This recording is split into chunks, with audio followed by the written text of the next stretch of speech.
السلام علیکم ورحمۃ اللہ وبرکاتہ۔ جیو پاک زندگی اس پروگرام کے ساتھ آپ کی ہوسٹ فائزہ خان ایک بار پھر آپ کی خدمت میں حاضر ہے۔ جیو پاک زندگی ایک ایسا پروگرام ہے جس میں ہم پاک زندگی گزارنے کے طریقوں کو سیکھ رہے ہیں، یہ سیکھنے کی کوشش کر رہے ہیں کہ کس طرح سے ہمارا کردار پاک ہو، سوچے پاک ہو، الفاظ پاک ہوں، معاملات پاک ہوں، تعلقات پاک ہوں۔ اس پروگرام میں جیسا کہ آپ جانتے ہیں کہ ہمارے ساتھ مہمان خصوصی کے طور پر شریک ہوتی ہیں استاذہ نگہت ہاشمی۔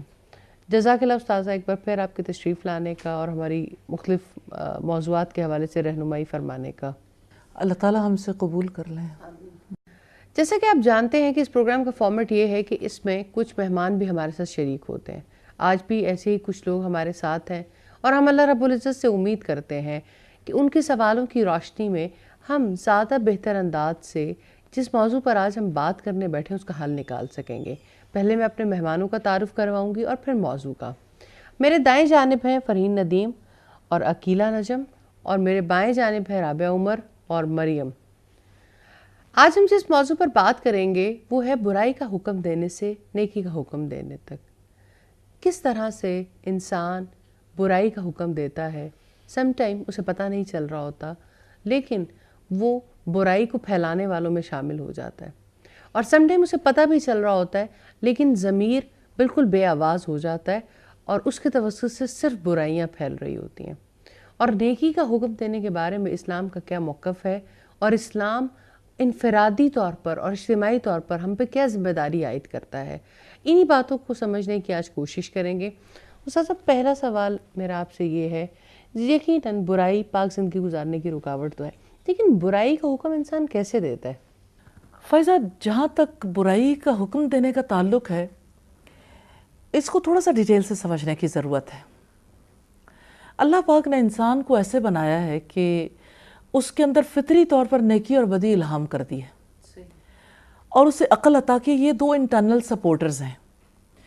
دوسری طرف رب العزت کی رحمت ہے کہ اس نے رسول بھیجے اور کتابیں بھیجیں تاکہ باہر سے کال دینے والے کال دیں، تو اس طرح سے نیکی کا پوٹینشل اندر سے ابھر آئے۔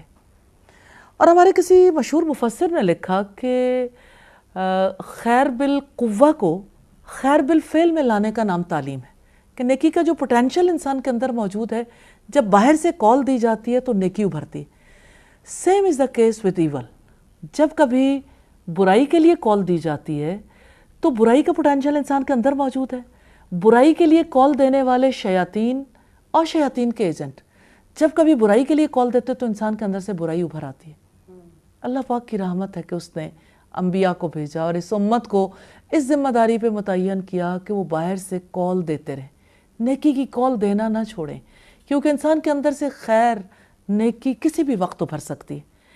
اب بات یہ ہے کہ پوری سوسائٹی میں نیکی کا حکم دینا جب یعنی کہ مینیمائز ہو گیا، جب نیکی کا حکم دینے والوں نے نیکی کی کال دینی چھوڑ دی تو ابلیس کے لیے راستہ اور زیادہ ہموار ہو گیا۔ اب آپ یہ دیکھو کہ اگر میڈیا بھی برائی کی کال دے رہا ہے، پرنٹ میڈیا بھی برائی کی کال دے رہا ہے، اگر گھروں کے اندر سے بھی برائی کی کال ہے، ماں بھی برائی کی کال دے رہی ہے، دوپٹہ کیوں اوڑھتی ہو، باہر جانا ہے بولڈی جاؤ، بولڈی ملو، اور پھر یہ کہ اخلاقی خرابیاں جو ہیں وہ گھر کے اندر سے سکھائی جا رہی ہیں۔ لنچ لے کے جا رہے ہو بیٹا، تو لنچ لے کے جاؤ گے تو اپنا لنچ خود ہی کرنا، بس آپ نے کسی اور کی طرف توجہ نہیں کرنی، اور یہ کہ کسی کی لڑائی ہو جائے تو تم نے پارٹیسپیٹ نہیں کرنا، باہر سے ہی روک دیا نا۔ یعنی برائی کا علمبردار بننے کے لیے ایک ماں اپنے بچے کو پریپیئر کر رہی ہے، اسے حریص بنانے میں، اسے بخیل بنانے میں، اسے لوگوں سے کٹ آف ہو کے رہنے میں۔ وہ اس کو سکھاتی ہے کہ آپ کس طرح سے موڈ آف کر کے رہو گے، یعنی منہ پھلا کے بات کرنا، موڈ آف کر کے رہنا، لوگوں کو اپنے سے کمتر سمجھنا، اپنے آپ کو کوئی اعلیٰ درجے کی مخلوق سمجھنا۔ اب یہ تو جیسچرز ہیں جو یعنی ٹریننگ دے کے سکھائے جاتے ہیں۔ اب اگر کوئی یعنی اس طرح سے جس نوعیت کی نسل تیار ہو رہی ہے. اسکول میں جاتے تو اسکول میں ینگ ٹیچر کو پتہ ہی نہیں, اس کو خود کسی نے ٹریننگ نہیں دی, اس کو پتہ ہی نہیں کہ میں نے کیا سکھانا ہے. اگر ہم سسٹم میں دیکھیں تو ایجوکیشنل سسٹم کا یہ آبجیکٹیو ہی نہیں ہے کہ اچھا انسان بنائے. اب جب اچھی کال ختم ہو گئی نا ہر لیول پہ, ماں باپ نے بھی نہیں دی. جب آپ اسکول میں گئے تو پیئر گروپ کی تو کیا ہی بات ہے, وہ سارے تو ایک برابر ہے نا. جب آپ کے ٹیچرز ہیں تو ٹیچرز نے بھی کال نہیں دی. آپ کا سسٹم ہے, سسٹم میں بھی گنجائش نہیں, تو نیکی کی کال کی گنجائش ختم کر دی نا. وہ جو انبیاء کا راستہ تھا وہ تو گم ہو گیا. نیکی کی کال دینے والوں نے اپنا فریضہ بھی ادا نہیں کیا سوسائٹی سے. اب کھلا چانس ہے, کھلا مارجن ہے. اب برائی کی کال دینے کے لیے ماں بھی اپنا رول پلے کر رہی ہے, کہیں باپ رول پلے کر رہا ہے. کر کر کے منتیں تیری عادت بگاڑ دی, دانستہ ہم نے تجھ کو ستمگر بنا دیا. تو اپنے بچے کو لوگ یوں سمجھتے ہیں کہ یہی جہان سے انوکھا بچہ ہے, حالانکہ ہر ایک کے بچے ہیں. بلی کے بھی بچے ہیں, ایک کتے کے بھی بچے ہیں, ایک پرندے کے بھی بچے ہیں, انسان کے بھی بچے ہیں. کوئی یہ انوکھا بچہ نہیں پیدا ہو گیا. ہاں, اس کو آپ خاص کر سکتے ہو ٹریننگ سے, کہ اس کے مزاج میں عاجزی ہو, جھکاؤ ہو, وہ صبر کرنے والا ہو, وہ دوسروں سے شیئر کرنے والا ہو, وہ نیکی کا حکم دینے والا, برائی سے روکنے والا ہو. تو مائیں تو بانجھ ہو گئی ایسے بچوں کی پیدائش سے. ماؤں کی ٹریننگ تو ختم ہو گئی. اسکول کا آبجیکٹیو نہیں, ٹیچرز اس مقصد کے لیے تیار نہیں, سوسائٹی کو اس بات کی فرصت نہیں. تو ابلیس اور اس کے ایجنٹس کے لیے تو پورا کھلا ماحول ہے. پھر وہ کال دینے کے لیے, ہماری اذان پہ تو پابندی ہے, میوزک ریلیجن ہے, میوزک شیطان کی کال ہے, شیطان کی اذان ہے. میوزک پہ کہاں پابندی ہے؟ میوزک کے لیے کون سی لیجسلیشن ہے؟ میوزک کے لیے کہاں پر کوئی کام ہو رہا ہے؟ جب آپ میوزک کے لیے کام کرنا چاہتے ہیں تو آپ کا اسکول کوپریٹ کرتا ہے, میوزک کے لیے پیریڈ رکھتا ہے. کون سا اسکول ہے جس میں قرآن کی تلاوت سکھانے کے لیے کوئی پیریڈ رکھا گیا ہو؟ ہاں, میوزک کے لیے سب سمجھتے ہیں کہ یہ وقت کی ضرورت ہے. پھر آپ کی صبح کا آغاز میوزک سے ہوتا ہے, اور اپنے لیے یہ سب سے بڑی نیکی سمجھی جاتی ہے. Changing life style, life style بدل گیا نا, دین ہی بدل گیا. پھر اگر آپ دیکھیں تو آپ کا یعنی اوورآل اسٹیٹ بھی سے اپنی رسپانسبلٹی نہیں سمجھتی. تو دوسری طرف جو ہے ابلیس نے اپنے ایسے ایجنٹ سے ہیلپ لی ہے جو پورے طریقے سے برائی اور بے حیائی کو پھیلانے کے لیے سب کو ایک کر رہے ہیں. مجھے اس بات پہ حیرت ہوتی ہے کہ ابلیس کا اور اس کے ایجنٹس کا ایجنڈا کتنا سٹرونگ ہے. وہ جو موومنٹ چلائیں گے پوری سوسائٹی اس میں شامل ہوگی. کوئی ایک کیمپین, ویلنٹائن ڈے کی کیمپین, معذرت کے ساتھ ہو سکتا کسی کو برا لگے, ہے تو زنا کی کیمپین نا, کہ رسول اللہ صلی اللہ علیہ وسلم نے فرمایا کہ انسان کے تمام اعضاء زنا کرتے ہیں, زنا میں سے اپنا ان کا حصہ لکھ دیا گیا. آنکھ جب برائی کو دیکھتی ہے تو آنکھ زنا کرتی ہے, کان جب سنتے ہیں تو کان کرتے ہیں, ہاتھوں سے جب انسان کام کرتا ہے تو ہاتھ یہ کام یعنی زنا کرتے ہیں, جب انسان کے پاؤں چل کے جاتے ہیں تو پاؤں زنا کرتے ہیں, اور جب یہ سارے کام ہو چکتے ہیں تو شرمگاہ تکمیل کر دیتی ہے. انگوٹھے کیا کرتے ہیں؟ انگوٹھوں کو کس مقصد کے لیے لگائے؟ پیکیجز دیے موبائل کمپنیز نے, کال ہے نا, ساری رات بات. تو کس سے بات ہوگی؟ ماں باپ سے, بہن بھائیوں سے, شوہر بیوی آپس میں بات کریں گے. پوری سوسائٹی جانتی ہے یہ کس چیز کی کال ہے. کون ہے جو زبان کھولے؟ لیکن ٹالرنس لیول ہے جی, ٹالریٹ کرتے ہیں برائی کو, نیکی کو کوئی ٹالریٹ نہیں کرتا ہے سوسائٹی میں. نیکی کے لیے ٹالرنس ختم ہوئی. میں نہیں سمجھتی کہ لوگوں کے اندر بھلائی نہیں ہے, لوگوں کے اندر بہت بھلائی بھی ہے, لیکن باہر سے کال دینے والے کال دینے سے رکے ہیں تو برائی کی کال دینے والے آگے بڑھیں. مجھے اتنا پیارا لگتا ہے, یہ حدیث بہت پیاری لگتی ہے کہ نبی صلی اللہ علیہ وسلم نے فرمایا کہ جب رمضان آتا ہے تو جنت کے دروازے کھول دیے جاتے ہیں, جہنم کے دروازے بند کر دیے جاتے ہیں, اور ایک منادی ندا دیتا ہے, اے نیکی کے طلبگار آگے بڑھ, اور اے برائی کے طلبگار باز آ جا. کتنا خوبصورت یہ مہینہ ہے جس میں نیکی کی طلب رکھنے والوں کو کال دی گئی ہے, اور یہ کال اصل میں انسانوں کو دینی چاہیے کہ اب آگے بڑھو. کون ہوگا جو آگے بڑھائے گا؟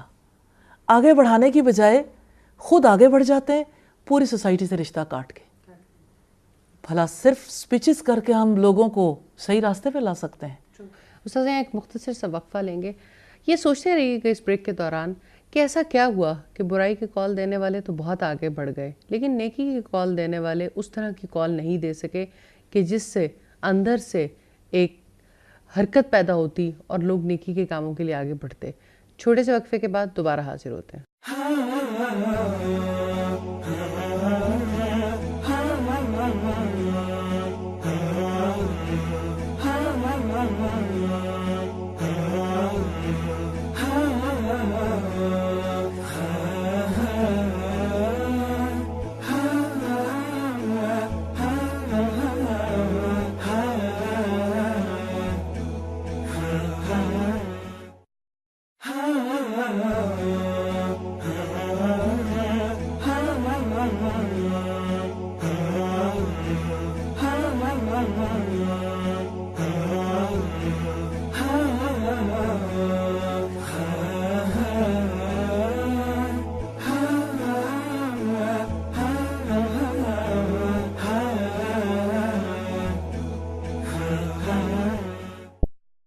پروگرام میں ایک بار پھر خوش آمدید. استاذ ہم بات کر رہے تھے بریک پہ جانے سے پہلے, میں چاہتی ہوں کہ ہم اپنے مہمانوں سے بھی کچھ سوالات لے لیں. یہ کیا سوسائٹی میں دیکھتے ہیں اور کیا آبزرو کرتے ہیں؟ استاذہ میری اپنی آبزرویشن ہے, ابھی جیسے آپ نے بتایا سوسائٹی کا بھی رول ہے اور خاندان کا, ماں کا, سب کا رول ہے. تو جو ایک ماں ہے آج کل وہی اپنے بچوں کو برائی کا حکم دیتی ہے. وہ کس اور طرح سے؟ اتنے گھرانے ہیں جو اس وجہ سے ٹوٹ جاتے ہیں. جب ایک لڑکی کی شادی ہوتی ہے تو ماں کہتی ہے اب سسرال جانا ہے تو روب رکھنا ہے, اپنی بات منوانی ہے, ان کی نہیں ماننی. اور جب بچے ہوں گے تو وہ تمہارے سسرال والوں سے اٹیچ جو ہیں وہ نہ ہوں. اور پھر ہر وقت اس طرح کی ہدایات ہوتی ہیں کہ کلیشز بڑھتے ہیں اور یہاں تک نوبت پہنچتی ہے کہ گھرانے ٹوٹ جاتے ہیں. تو ایک ماں ہی اپنی بیٹی کا جو گھر ہے وہ برباد کر دے تو کیا اس کو احساس نہیں ہو رہا ہوتا؟ کیا اس میں شعور کی کمی ہے؟ تو غلطی کہاں پر ہے؟ کیونکہ اس چیز کو روکنا بہت ضروری ہے. عقیلہ میں سمجھتی ہوں کہ ہم نے اچھی مائیں تیار نہیں کی, ماں کو نہیں سکھایا. ماں کا رول اس سوسائٹی میں جیسا ہونا چاہیے ویسا نہیں ہے. اور ماں یہ سمجھتی ہے کہ میں جو کچھ کر رہی ہوں وہ اتنا زیادہ ہے کہ مزید کچھ کرنے کے لیے میں تیار نہیں ہوں. ماں نے اسے اس کی بائیولوجیکل نیڈز کا بہت خیال رکھا ہے. ایک حیوان کے طور پر اسے بڑھانے, اس کے جسم کی حفاظت کے لیے بہت خیال رکھا. اس کی عقل اور اس کی روح کی حفاظت کے لیے اس نے کوئی کردار ادا نہیں کیا. عقل کی حفاظت کے لیے کیا اس نے نشے سے دور رکھنے کی کوشش کی کہ آج یعنی اس سے کوئی بھی صاحب شعور بے خبر نہیں رہ سکتا کہ کس طرح سے ہمارا ملک نشے میں ڈوب رہا ہے. اور اس کے لیے اگر ہم یہ کہیں کہ اس بارے میں حکومتی ادارے بے خبر ہیں تو ایسا نہیں ہے, یا عوام الناس بے خبر ہیں تو ایسا نہیں, یا پیرنٹس بے خبر ہیں, ایسا بھی نہیں ہے. پیرنٹس بھی نہیں بے خبر. اچھا, ماں باپ نے کیا ان کی عقل کی حفاظت کے لیے انہیں ان کا دین سکھایا؟ دین کی ضرورت بھی خیال نہیں کرتے. کیا ماں باپ نے انہیں ان کا دین سکھایا؟ اللہ کی کتاب سکھائی. کیا ماں باپ نے انہیں یعنی میوزک سے بچانے کے لیے انہیں کوئی یعنی ٹپس دیں, انہیں زندگی میں سمجھایا کہ میوزک سے آپ جو لطف اٹھانا چاہتے ہو اس سے زیادہ بڑا لطف آپ قرآن سے اٹھا سکتے ہو؟ اسی طرح سے آپ دیکھیں کہ ماں باپ نے روح کی حفاظت کے لیے, اخلاق کی حفاظت کے لیے اور باہمی تعلقات کی حفاظت کے لیے, صلہ رحمی کے لیے اپنے بچوں کو ٹریننگ نہیں دی. تو مجھے یوں لگتا ہے کہ ہمارے یہاں شادیاں بھی ہو رہی ہیں, بچے بھی پیدا ہو رہے ہیں, لیکن ایک جاہلوں کی فوج ظفر موج تیار ہو رہی. میں یہ نہیں سمجھتی کہ یہ ایک اچھا مسلمان بنانے سے محرومی کی بات ہے. میں یہ سمجھتی ہوں کہ انہیں اچھا انسان بھی نہیں رہنے دیا, ہیومینٹی کے لیول پہ بھی نہیں رہنے دیا کہ چلو بحیثیت انسان کے اس کے اندر کچھ بنیادی صفات تو ہوتی ہیں, وہ تو ایک حیوان کی صورت میں ابھر آیا. استاذہ یہ اسلام میں ٹالرنس کا اصل کانسیپٹ کیا ہے, اس کو ضرور واضح کریں, کیونکہ جب برائی کو روکنے کے لیے جو سب سے بڑا حربہ استعمال کیا گیا وہ ٹالرنس کا. اور مجھے یاد ہے ہمارے چیپٹر بھی تھا پیشنس اینڈ ٹالرنس آف رسول اللہ صلی اللہ علیہ وسلم, اور ہمیشہ یہ ریفرنس دیا جاتا ہے کہ رسول اللہ اتنا ٹالریٹ کرتے تھے تو آپ بھی ٹالریٹ کریں. اصل کانسیپٹ کیا ہے اسلام میں؟ دیکھیے جی, ٹالرنس جو ہے برائی کی ہو تو یہ ٹالرنس نہیں ہے, یہ تو ایمان کی کمزوری ہے. اور میں یہ سمجھتی ہوں کہ برائی کے لیے ٹالرنس اگر پیدا کی جا رہی ہے تو یہ انسان کی کمزوری بھی ہے, کیونکہ کوئی دین, کوئی مذہب بھی ایسا نہیں ہے کہ جو جھوٹ کے لیے ٹالرنس سکھائے, جو بددیانتی کے لیے ٹالرنس سکھائے, جو وعدہ خلافی کے لیے ٹالرنس سکھائے, جو انسانوں کو نقصان پہنچانے کے لیے ٹالرنس سکھائے. ہاں باقی چیزوں میں تو اختلاف ہو سکتا ہے, لیکن جو بیسک چیزیں ہیں اس میں بھی ایسا نہیں ہے کہ کوئی ٹالرنس سکھانا چاہتے. یہ دراصل کوئی دین بھی نہیں ہے, یہ کوئی مذہب بھی نہیں ہے, یہ تو سرمایہ دار کا مذہب ہے تاکہ لوگ جو ہیں برائی کے ذریعے سے ان کا مال خریدنے کے لیے تیار رہیں. ہاں وہ ہے جو یہ چاہتا ہے کہ میرا مال بک جائے چاہے لوگوں کی عزتیں بھی بک جائیں. ہاں وہ یہ چاہتا ہے کہ میرا مال بک جائے چاہے اس کے لیے لوگوں کے اخلاق خراب ہو جائیں, لوگوں کے معاملات خراب ہو جائیں, لوگوں کی زندگیاں اجڑ جائیں, گھرانے تباہ و برباد ہو جائیں, مجھے میرا مال ملنا چاہیے. تو یہ ٹالرنس کا جو ماحول ہے یہ ماحول فرق ہے. ہاں جہاں تک رواداری کا نام, رواداری کو ہم دیکھتے ہیں یا ٹالرنس کے اس کے اصل مفہوم میں دیکھتے ہیں تو اس کا مطلب یہ ہے کہ دوسرے انسانوں کا حق تسلیم کرتے ہوئے ان کے ساتھ حسن معاملہ کرنا, یعنی ان کو ان کے کفر کے ساتھ قبول تو کر لیا لیکن اب ان کی اصلاح کے لیے جو بھی طریقہ کار اختیار کیا جائے وہ حکمت بھرا ہو, اور ان کو اپنے ماحول کے اندر اس طرح سے نہ رکھا جائے جس طرح سے کوئی اچھوت رکھتے ہیں. تو یہ آپ یوں سمجھ لیں کہ شودر کے مقابلے میں, یعنی ہندو دھرم میں جو ایک شودر کی حیثیت ہے, اسلامی سوسائٹی میں ایک کافر کو, نان بلیور کو بھی ایک پراپر مقام دیا جاتا ہے, تو اس کو ٹالریٹ کیا جاتا ہے نا. ایون دین کہ مسلمان کے لیے بہت مشکل ہے کہ کوئی اللہ کو نہ مانتا ہو اور پھر بھی اسے جینے کا اور اسے اپنے مذہب کے مطابق عبادت کا حق دیا جائے. تو یہ رواداری ہے کہ آپ ان لوگوں کو یعنی جو ذمہ بن جاتے ہیں پھر ان کو بھی اسی طرح سے اسلامی معاشرے میں جینے کا حق دے دیں اور ان کے ساتھ بھی حسن معاملہ جاری رکھیں. استاذہ میرے ذہن میں ایک بات آ رہی ہے کہ آج کل ایسا ہوتا ہے کہ جو برائی ہے اس کو کچھ ٹیکنیکس یوز کی جاتی ہیں, اس کو گلوئنگ نیمز دیے جاتے ہیں تاکہ بظاہر لوگوں کو برائی نہ لگے. جیسے سود ہے, سود تو اسلام نے حرام قرار دیا ہے, ناجائز ہے, لیکن کہا جاتا ہے یہ انٹرسٹ ہے. ایسی پوری جی ایسی کیمپین چلائی جاتی ہے کیونکہ اگر یہ کہا جائے یہ برائی ہے تو پھر باقی کہیں گے کہ ہم تو, عام انسان بھی یہ کہے گا میں نے تو برائی پر عمل نہیں کرنا.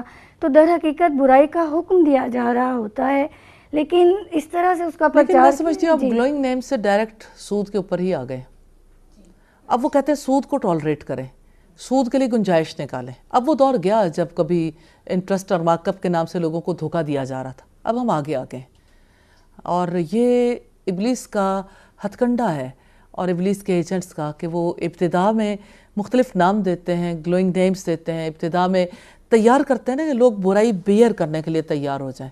لیکن الحمدللہ اللہ رب العزت نے جو برائی کی پہچان ایک مومن کو دی ہے وہ پہچانتا ہے ان ہتھ کنڈوں کو. اصل میں کرنے والا کام یہ ہے کہ جو لوگ اپنے دین کو سمجھتے ہیں اور دین سے محبت رکھتے ہیں وہ اللہ کے حکم کو مان جائیں. کنتم خیر امت اخرجت للناس, تم وہ بہترین امت ہو جسے لوگوں کے لیے نکالا گیا. تم لوگوں کو نیکی کا حکم دیتے ہو اور برائی سے روکتے ہو اس لیے کہ تم اللہ پر ایمان رکھتے ہو.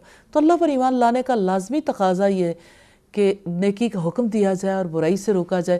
جیسے نبی صلی اللہ علیہ وسلم نے فرمایا من رأى منکم منکرا فلیغیرہ بیدہ, جو کوئی تم میں سے برائی کو دیکھے اس کو چاہیے کہ اپنے ہاتھ سے روک دے. فَإِن لَمْ يَسْتَطِعْ, پھر اگر وہ اس کی طاقت نہیں رکھتا فَبِلِسَانِهِ, تو اپنی زبان سے روکے. فَإِن لَمْ يَسْتَطِعْ, پھر اگر وہ اس کی استطاعت بھی نہیں رکھتا فَبِقَلْبِهِ, تو اپنے دل سے برا جانے. اور یہ ایمان کا سب سے کمزور درجہ ہے. تو بات یہ ہے کہ یہاں پر اگر لا کے دیکھیں تو ٹالرنس کہاں ہے؟ برائی کے لیے ٹالرنس نہیں, نیکی کے لیے ٹالرنس پیدا کریں. میں نہیں سمجھتی ٹالرنس کا اصول جو ہے برا ہے, لیکن ٹالرنس نیکی کے لیے ہو نا. نیکی کو آپ ٹالریٹ نہیں کرنا چاہتے, آپ سکھانا بھی نہیں چاہتے. نیکی کا کوئی کام کرنا چاہے تو اس کو دیکھ کے کیا صورت حال ہوتی. مثال کے طور پر حجاب میں دیکھ کے کتنے لوگ ہیں جو ٹالریٹ کرتے ہیں کسی حجاب والی لڑکی کو. آج ہر پیرنٹس نے بھی یہ سمجھ لیا کہ حجاب کو ٹالریٹ نہیں کرے گی سوسائٹی, اس وجہ سے حجاب چھوڑ دیا جائے. اور داڑھی والے کو کون برداشت کرتا ہے؟ تو ٹالرنس کہاں سکھاتے ہیں؟ کون سی ٹالرنس ہے یہ؟ تو جی برائی کی ٹالرنس ہے. استاذہ, بات چیت کا سلسلہ یہیں پر جاری رہے گا. ہم مختصر سی بریک کے بعد واپس آتے ہیں. ایک چھوٹی سی بریک کے بعد انشاءاللہ اگلی باتوں کو دیکھیں گے.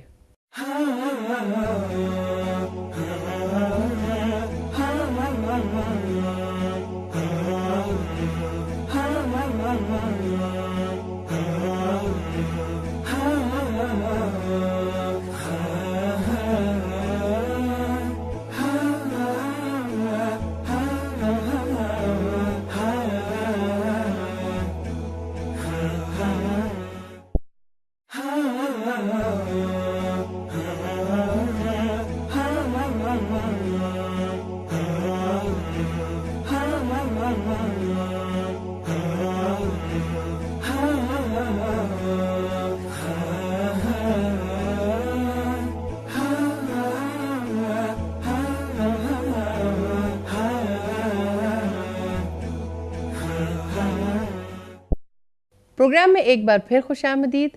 استاذہ, ہم بات کر رہے تھے کہ نیکی کا حکم کس طرح سے دیا جائے. برائی کا حکم تو ہم نے دیکھ لیا کہ برائی کی کال ہر طرف سے نظر آتی ہے. آپ نے یہ بھی واضح کر دیا کہ انسان کے اندر اللہ تعالیٰ نے فطری طور پر نیکی اور برائی دونوں الہام کر دی ہیں.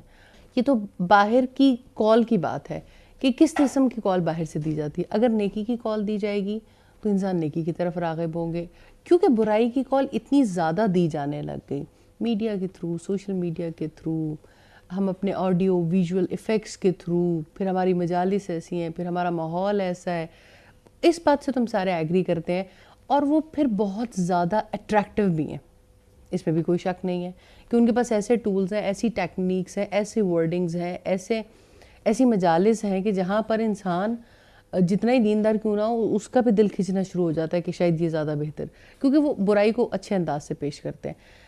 اب نیکی کی کال کس طرح سے دیں اتنی خوبصورتی کے ساتھ کہ وہ جو اندر کی اچھائی ہے جس پر اب برائی غالب بھی زیادہ آ گئی ہے, وہ والا مادہ باہر آ جائے. سورہ العصر اس سلسلے میں ہماری بڑی رہنمائی کرتی ہے.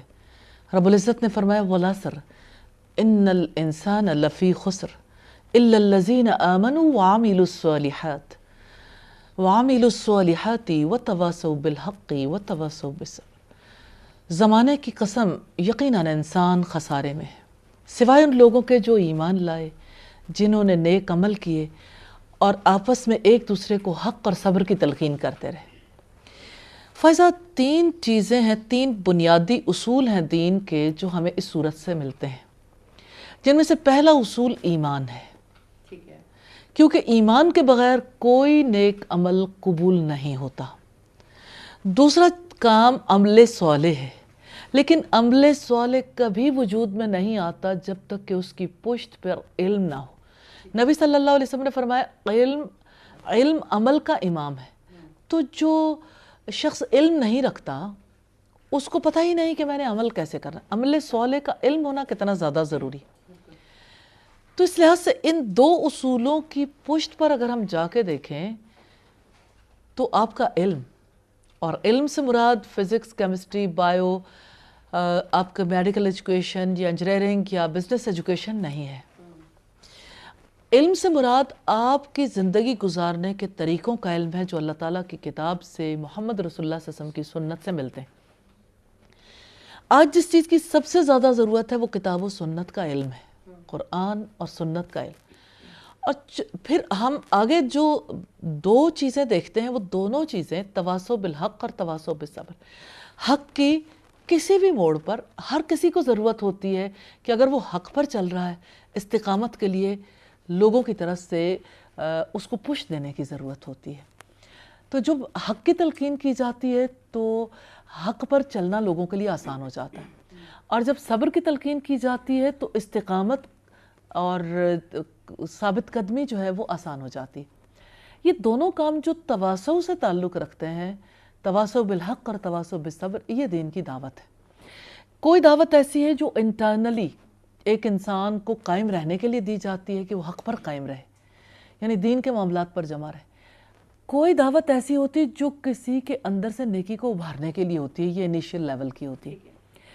اب بات یہ ہے کہ دین کے ان سارے اصولوں کے بغیر، مثلاً علم، ایمان، عمل صالح کے بغیر کوئی چاہے کہ دعوت دین کا کام کر لے، نیکی کا حکم دے اور برائی سے روک لے، تو ظاہر ہے کہ وہ اسے خود بھی پتہ نہیں چلے گا کہ کب وہ نیکی کا حکم دیتے دیتے برائی کی دعوت دینے لگ گیا۔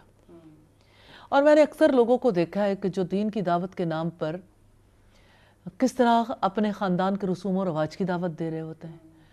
ویسے تو یعنی دین سے محبت رکھتے ہیں، لیکن جب کبھی معاشرت کی بات آتی ہے تو معاشرتی زندگی میں اپنے طور طریقوں کو ڈسکس کرتے ہیں۔ جب کبھی تعلقات کی بات آتی ہے تو تعلقات میں اپنے طور طریقوں کو ڈسکس کرتے ہیں، اپنے معاملات، اپنی فیملی، اپنی روایات اللہ کی دین کے مقابلے میں لے آتے ہیں، اور وہ لوگ جو دینی کا کام کر رہے ہوتے ہیں۔ اس وجہ سے بہت زیادہ ضروری ہے کہ پہلے انسان کے پاس پختہ علم ہو۔ اس کا یہ مطلب نہیں ہے کہ علم کے بغیر ایک انسان جو ہے وہ جہاں برائی دیکھے گا اس کو برداشت کر لے گا۔ کوئی چیز دیندار خاندان ہے اور دیندار خاندان میں اگر اس کو اسلام کے مطابق پریکٹس کیا جاتا ہے تو اس کی مثال دینے میں ایسا کیا قباحت کی بات ہے؟ کیونکہ میں نے دیکھا ہے کہ لوگ جب آپ بہت زیادہ اسلاف کی مثالیں دیتے ہیں لوگوں کے لیے، جس سوسائٹی میں ہم رہتے ہیں سمجھنا مشکل ہو جاتا ہے۔ وہ کہتے ہیں کہ پتہ نہیں کس دنیا کی بات کرتے ہیں، اپنی بات اپنے جیسے انسانوں کی بات تو سمجھ آتی ہے۔ مثال دینے کی بات نہیں ہے، مثالوں سے انسان کے لیے زندگی واضح ہوتی ہے، اور پریکٹیکلی جو سٹوریز ہیں وہ انسان کے اوپر بڑی اثر انداز ہوتی ہیں۔ لیکن بات اصل میں یہ ہے کہ اگزامپل بھی تو رائٹ ہو نا۔ ہاں ایگزامپل obviously وہ دین کے مطابق ہونا چاہیے۔ آپ اپنے رویے کو دین ثابت کرنے کی کوشش کریں۔ نہیں this is not، وہ تو کوئی بھی وہ دیندار ہو یا غیر دیندار ہو، وہ تو دونوں صورتوں میں ہی اس میں تو قباحت ہی قباحت ہے۔ تو اس میں میرا اشارہ اسی طرف ہے، تو کسی کو بھی سنت سے ہٹ کے خود ساختہ طریقوں کی طرف نہیں آنا چاہیے۔ وہ تو بات میری نانی ایسے کرتی تھی، دادی نے ایسے کیا، میرا اپنا طریقہ کار ہمارے خاندان میں ایسے ہوتا ہے یا ہمیں یہ سکھایا گیا۔ لیکن استاذہ مطلب اس میں بھی مجھے ایسا لگتا ہے تھوڑا سا ریجیڈیٹی آ جاتی ہے جب آپ لائف ایگزامپلس اگر وہ دین کے مطابق ہے اور اگر وہ درست ہے۔ سم ٹائم لوگوں نے دین نہیں پڑھ رکھا ہوتا لیکن وہ درست رویوں کو اختیار ضرور کیے ہوتے ہیں، عبادات کے معاملے میں بھی، صلہ رحمی کے معاملے میں بھی، اور شفقت کے معاملے میں بھی، رحم کے معاملے میں بھی۔ تو مجھے ایسا لگتا ہے کہ عام انسانوں کو یہ بات زیادہ سمجھ آ جاتی ہے، کیونکہ نبیوں کے بارے میں بات کریں آپ یا اسلاف کے بارے میں بہت زیادہ باتیں کریں تو بہت سارے لوگ انیشیل جو نیکی کرنا چاہتے ہیں وہ ویسے ہی بھاگ جاتے ہیں کہ یہ تو کوئی اور مرتبہ ہے، یہ کوئی اور دنیا ہے۔ مجھے ایسا فیل ہوتا ہے کہ اللہ کی کتاب ہمیں جو بتاتی ہے فَبِہُدَاهُ مُقْتَدِهْ، ان کی ہدایت کی تم پیروی کرو۔ بے شک۔ تو ہم ان ایگزامپلس کو چھوڑ کے نئی ایگزامپل سیٹ نہیں کریں گے، لیکن یہ ہے کہ زندگی کی باتوں سے باتیں سمجھائی جا سکتی ہیں، ایگزامپل سیٹ نہیں کرنے چاہیے، کیونکہ لوگ پھر یعنی پہلے ایگزامپل بنا لیتے، پھر لوگ اس پہ تنقید کرنا شروع کر دیتے ہیں، پھر لوگ کہتے ہیں اسلام والے ایسے ہی ہوتے ہیں۔ جب آپ اپنی ایگزامپل رکھو گے تو آپ ایک معاملے میں تو ایگزامپل پیش کریں، باقی معاملات کہاں جائیں گے؟ obviously، لیکن جو نیو لرنر ہے، میرا ہمیشہ یہ سوال ہوتا ہے کہ نیو لرنر کے لیے گو کہ رسول اللہ سے زیادہ مثال کس کی، اور انہی کا اسوہ ہمارے لیے اسوہ کامل ہے اور اسی کے اوپر ہمیں چلنے کی ہدایت ہے اور اسی میں کامیابی ہے۔ لیکن جب آپ بہت سارا کچھ دین کے نام پہ سکھانا چاہتے ہیں لوگ سیکھنا بھی نہیں چاہتے۔ فیضہ میں یہ سمجھتی ہوں کہ ہم اس سے پہلے بات کر چکے کہ اپنی باتیں یا رب کی باتیں، تو اپنی باتوں سے رب کی باتوں کی طرف۔ تو مجھے لگتا ہے کہ جہاں کہیں بھی آپ اپنی اگزامپل دینے کی کوشش کرتے ہو تو لوگوں کو اچھا تو لگتا ہے، لیکن اسی کے ساتھ سارے لوگ جتنے بیٹھے ہوتے ہیں وہ اپنی اپنی باتیں کرنی شروع کر دیتے ہیں اور بات وہیں پہ ختم ہو جاتی ہے۔ مجھے ہمیشہ یہ فیل ہوتا ہے جہاں کہیں بھی میں نے چینج دیکھی ہے تو میں نے دیکھا ہے کہ انبیاء کی باتوں سے اور خود محمد رسول اللہ صلی اللہ علیہ وسلم کے واقعات سے، محمد رسول اللہ صلی اللہ علیہ وسلم کے کوئی واقعہ کسی مجلس میں سنایا جائے، آپس کی نشست میں کہیں سنایا جائے تو ساروں کے دل کا جھکاؤ فرق ہوتا ہے، کیونکہ لوگوں کے آگے آڑے تعصب نہیں آتا کہ آپ صلی اللہ علیہ وسلم سے محبت کی وجہ سے، آپ کے ساتھ تعلق کی وجہ سے بہرحال فرق آ جاتا ہے. ہاں جزوی طور پر کہیں کسی کی شفقت کی مثال ہے, کہیں کسی کی مہمان نوازی کی مثال ہے, ضروری ہو جاتی ہے, کہیں کسی کی اور مثال ہے, وہ مثالیں کیونکہ تھوڑا سا سوسائٹی جس طرح سے اٹریکٹ ہو گئی اور جس سٹیج پہ آ گئی ہے وہاں فائزہ سوسائٹی کوئی بھی ہو, مثال ایک ہی ہے, سو آبویس, مثال تو ایک ہی ہے, مثال ہمارے سامنے. اور جب کبھی بھی آپ مختلف مثالوں پہ جائیں گے یہیں سے اختلافات پھوٹتے ہیں. اگزامپل اللہ پاک نے ایک ہی سیٹ کر دی, باقی یہ جزوی طور وہ بھی تو پر. لوگ ہیں نا جو ان مثالوں کو دیکھ کے اس پہ چلتے ہیں. میں نے یہی بات کہی ہے کہ جو لوگ چلتے ہیں وہ اس چیز کو تو مثال بنا سکتے ہیں, ہاں اس کے علاوہ تو نہیں. لیکن فائزہ شخصیات کے اندر اتنی ہولونیس ہے, اتنا زیادہ ماحول فرق ہے کہ بہرحال یہ بات اپنی جگہ پر ہے کہ لوگوں کے لیے دین پر چلنا پھر ممکن ہی نہیں رہتا, کیونکہ لوگ سب سے پہلا سوال یہ اٹھاتے ہیں کہ یوں تو یہ بات کہتے ہیں لیکن فلاں معاملے میں فلاں کی حرکت دیکھیں, انہوں نے کیا کیا, فلاں معاملے میں دیکھیں, فلاں معاملے میں تو دیکھیں. یہ ٹالرنسی کی کمی ہے نا کہ اگر نیکی کا کوئی ایک کام ٹھیک کر رہا ہے اس کو اپریشیٹ ہی نہیں کرتے کہ وہ کوئی اگلا کام بھی کرنے کے قابل ہو جائے. نیکی کے معاملے میں ٹالرنس اسی طرح سے تو ختم ہے سوسائٹی سے. تو جس طرح سے ہم ابھی دیکھ بھی رہے تھے کہ برائی کا حکم دینے سے نیکی کا حکم دینے تک کوئی کس طرح سے آ سکتا ہے, تو جب ہم یہ دیکھتے ہیں کہ بچپن سے ہی اپ برنگنگ اس طرح سے ہے, پیرنٹس برائی کا حکم دیتے ہوئے نظر آ رہے ہیں, پھر پورے معاشرے میں ہر ایک کا کردار, یعنی خاندان کا کردار بھی دیکھا ہم نے, پھر ایک انسٹیٹیوشنز کا بھی, پھر معاشرے کا ماحول جو ہے وہاں پر بھی برائی کا اتنا زیادہ حکم ہے. اور سلوشن ہم نے دیکھا کہ علم کی وجہ سے چینج آ سکتا ہے انشاءاللہ تعالیٰ. علم کے ساتھ جوڑنے کے لیے ہمیں کیا کیا سٹیپس لینے چاہیے, جبکہ معاشرے کے اندر بھی چینج لانے کے لیے اوبویسلی جس طرح سے کلچر جو دکھایا جا رہا ہے, تو ایک اسلامک کلچر کی طرف کس طرح سے ہم لا سکتے ہیں اور علم کی طرف کس طرح سے راغب کریں.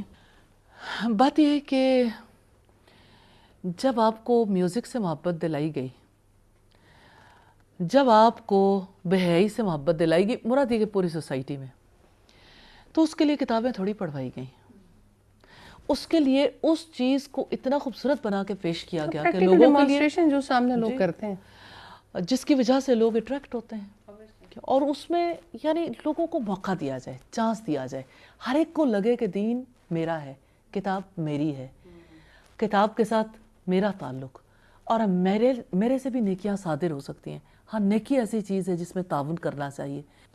تو ایک بات تو یہ ہے کہ لوگوں کو ترغیب لفظوں سے نہیں ماحول سے دلائی جائے اور اپنے رویوں سے.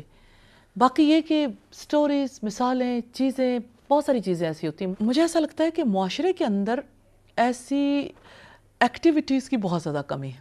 آپ دیکھیں کہ آپ کی پوری سوسائٹی جو ہے سوشلائز کرتی ہے, لوگ آپس میں ملتے ہیں, کھاتے پیتے ہیں, اور اپنے کھانے پینے کے دوران بات چیت کرتے ہیں, جیسے کمیٹی پارٹیاں ہوتی ہیں, کٹی پارٹیز ہوتی ہیں, لوگوں کے کوئی نہ کوئی فنکشنز ہوتے ہیں, باہر کے لیے کوئی فنکشن ہے, کوئی کسی نام پہ, کوئی کسی نام پہ, لوگ آپس میں اکٹھے ہوتے ہیں. تو اس کا مطلب یہ ہے کہ لوگ جب سوشلائز کرتے ہیں وہ موقع ہوتا ہے سوشلائز کرنے کے موقع پہ کہ لوگ جو ہیں وہ ایک دوسرے سے دل کی باتیں کر سکتے ہیں. اس موقع پر بھی کوئی نہ کوئی ایسی چیز پلان کی جا سکتی ہے جس میں لوگوں کا انٹرسٹ بھی انوالو رہے.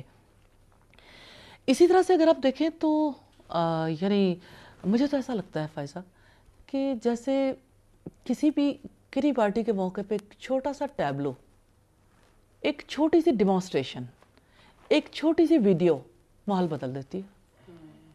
تو ماحول کی تبدیلی کے لیے شاید الفاظ اس طرح سے مؤثر نہیں رہ گئے. You need demonstrations, you need practical orientation.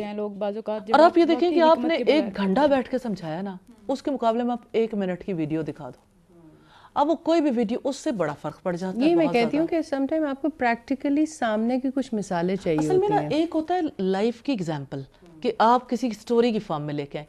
مجھے ایسا لگتا ہے ماحول دکھانے کی بہت ضرورت ہے اور ماحول میں لانے کی بہت ضرورت ہے, کیونکہ بیسیکلی دوسری بات جو رابعہ نے پوچھی کہ اسلامی ثقافت کو فروغ دینے کے لیے, اسلامک کلچر کو فروغ دینے کے لیے, تو لوگوں کو ایسی آپشنز چاہیے کہ ڈیتھ کے موقع پہ ہم کیا کریں, یا ویڈنگ کا موقع ہے, نکاح کا موقع ہے, اس موقع پہ کیا کرنا چاہیے. تو سارے لوگ جو ہیں وہ کراس کی باتیں تو کر لیں گے, یہ بھی نہیں, یہ بھی نہیں, یہ بھی نہیں. سولوشن کیا ہے؟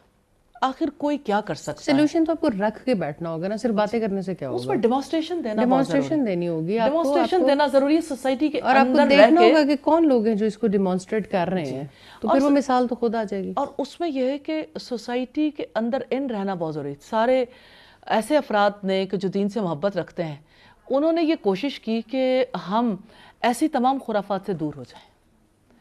اچھا، مجھے تو ذاتی طور پر یہ لگتا ہے کہ ٹی وی دیکھنا چھوڑ دیا، فنکشنز میں شرکت چھوڑ دی، لوگوں سے ملنا جلنا چھوڑ دیا، اب کٹ آف ہے.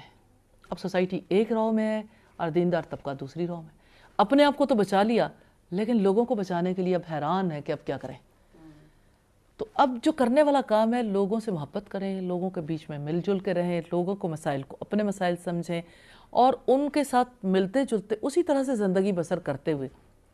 اپنے آپ کو بچانا تو ضروری ہے، لیکن بہرحال کاٹ کے آپ لوگوں کی اصلاح نہیں کر سکتے. یہ بھی تو وَيَقْطَعُونَ مَا أَمَرَ اللَّهُ بِهِ أَن يُوصَلَ کا معاملہ ہے نا، کہ جہاں پر آپ تعلقات کو، رشتہ داریوں کو، اپنے آپ کو ہی کاٹ ڈالتے ہو، تو آپ سوسائٹی میں رہ کے دین کی خدمت کیسے کر سکتے ہو؟ آپ نیکی کا حکم کیسے دے سکتے ہو؟ آپ برائی سے روک کیسے سکتے ہو؟